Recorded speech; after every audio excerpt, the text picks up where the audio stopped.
भारत एक लोकतांत्रिक देश है, यह हम सब जानते हैं और गर्व से कहते हैं। हमारे देश में लोगों को यह अधिकार है कि वो अपने हिसाब से नेता को चुन सकते हैं। लेकिन ये भी बात आपको ध्यान में रखना होगा कि हमारा देश भारत धर्मनिरपेक्ष भी है, यानी एक ऐसा देश जहाँ सारे धर्म के लोग रहते हैं। आइए इसे थोड़ा सा जान लेते हैं। हिंदू धर्म के ग्रंथों के अनुसार मानव को 4 धर्मों में बांटा गया था उनके कामों के हिसाब से, जिसमें से ब्राह्मण, क्षत्रिय, वैश्य और शूद्र थे। लेकिन जैसे ही भारत में राजतंत्र खत्म हुआ, इसे जाति के आधार पर बांट दिया गया। इसमें जनरल, ओबीसी, एसटी और एससी आते हैं। टॉपिक पे वापस आते हैं। भारत में अभी लोकसभा चुनाव हो रहे हैं, जिसमें हमारे देश के कई पॉलिटिकल पार्टी इस चुनाव में हिस्सा लेंगे। कई लोग इन्हें वोट भी करेंगे। लेकिन सबसे बड़ा सवाल यह है कि किस आधार पे हम अपने नेता को चुनते हैं, क्योंकि यही नेता 5 साल तक आपके और हमारे सबके हितों के लिए कार्य करते हैं। लेकिन लोग कैसे जानेंगे कि जो नेता चुनाव में हिस्सा लिए हैं, वो जो कह रहे हैं, जो जनता से वादे कर रहे हैं, वो पूरा भी करेंगे या नहीं। मैं यहाँ किसी राजनीतिक पार्टी का सपोर्ट नहीं कर रहा हूँ, बस हम लोग ये जानने की कोशिश कर रहे हैं कि हमारे नेता हमारे लिए सही साबित होंगे या गलत। ये जानने के लिए कि कौन सा राजनेता सही है, आइए कुछ तरीकों से जानते हैं। ये वो तरीके हैं जिसमें हमारे देश की जनता सबसे ज़्यादा टाइम स्पेंड करती है।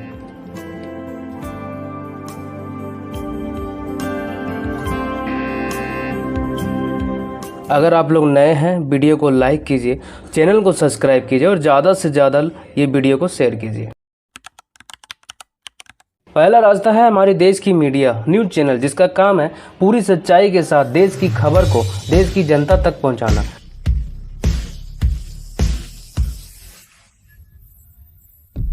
लेकिन हमारे देश की मीडिया पूरी तरह से यह नहीं कर रही है। यह बस वही खबर दिखाती है जिसमें न्यूज़ मीडिया कंपनी या न्यूज़ मीडिया को फ़ायदा होता है। देश की जनता से इसे कोई मतलब नहीं है।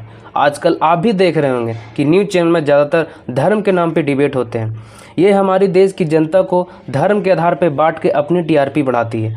यहाँ जो धर्म के नाम पे डिबेट होते हैं वो ज़्यादातर हिंदू मुस्लिम किया जाता है। दूसरा रास्ता हमारे राजनेता खुद है। हमारे राजनेता अपने कार्यकाल में क्या क्या काम किए, किस किस जगह पे जनता का पैसा खर्च किए, उन्होंने क्या क्या विकास किया, या फिर उन्होंने सिर्फ अपनी कमाई के बारे में सोचा। कई राजनेता अपने कार्यकाल में किए कामों जो जनता के हितों में थे उसे दर्शाते हैं, लेकिन ये कुछ गिने चुने ही राजनेता होते हैं। बाकी राजनेता तो बस एक दूसरे की राजनीतिक पार्टियों को नीचा दिखाने में लगे रहते हैं। इनकी बातों से आपको लगेगा कि बस इन्हीं की पार्टी सही है, बाकी सारी राजनीतिक पार्टियां गलत हैं।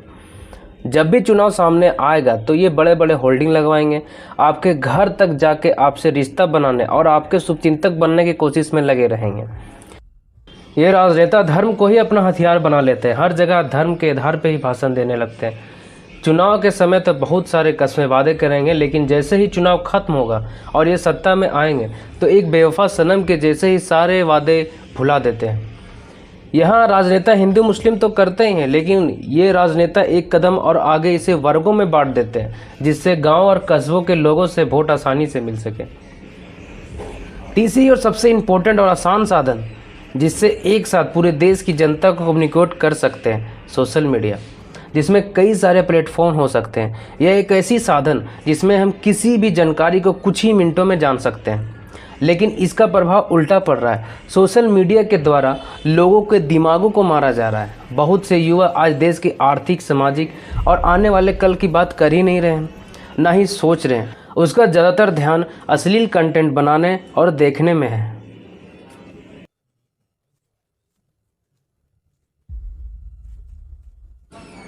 ये सब के बाद अगर थोड़ा समय राजनीतिक खबरों को देखते हैं तो यहाँ पूरी तरह से डिवाइड एंड रूल का तरीका अपनाया जा रहा है, बल्कि उससे भी ज़्यादा धर्म के नाम पे भारत की जनता को भड़काने की कोशिश की जा रही है, जिससे भारत की जनता इसी में उलझे रहे और किसी भी प्रकार का सवाल अपनी सरकार से पूछने का समय ही ना रहे।